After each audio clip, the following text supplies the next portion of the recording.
Kelailen vaan X-Leinosen kanavaa. Siellä on taas MV3, vetää muoppeja MP7:lla. Hei, peli alkaa, ota ohjain nyt kätesi vaan. Rundi alkaa ja muista lataa sun asesi taas, et ampua saat. Ja porukka huutaa, miten sä tos oikein teit sen? Vedit Moabin kermaisen, miten vedät Moabin leiskan? Aina sen Moabin leiskan, vai onko salaisuus vaan ainoastaan MP7?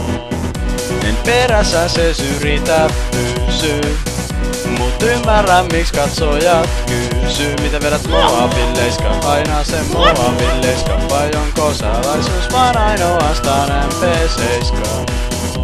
Joka tapauksessa saat tappoja ja pelien lopuissa listoilla oot korkealla. Mutta mietin nyt vaan, mikä siihen vaikuttaa. Sen jos kertoa voit vaan, vai onko aseellakaan merkitystä? Tai perkitkö vaan, ne tuo edistystä? Ei kerralleiskaan, onko tuo skilliä? Vai syötkö vaan paljon viiniä? Ei ihan tosi, kuka tän kirjoitti? Ja porukka huutaa, miten sä tos oikein teit sen?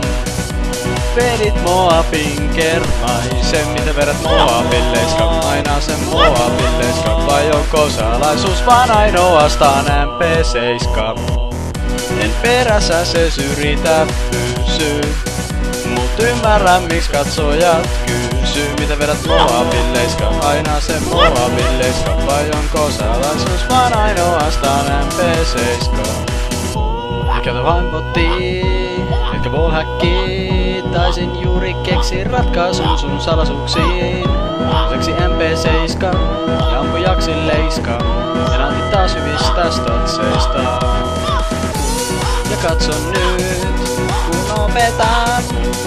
Otan se käteen, juoksua älä lopeta. Näitä aina päähän ja jalollekin vähän. Jos 5 kertaa toista tämä niin iskee vaan. Miten sä tos oikein teit sen? Vedit Moabin kermaisen, miten vedät Moabin leiskan? Aina sen Moabin leiskan, vai onko salaisuus vaan ainoastaan MP7? En perässä se yritä pysyy, mut ymmärrän miksi katsojat kysyy. Miten vedät Moabin leiskan? Aina sen Moabin leiskan, vai onko salaisuus vaan ainoastaan MP7? Jos pidit videosta peukkusi nostaa.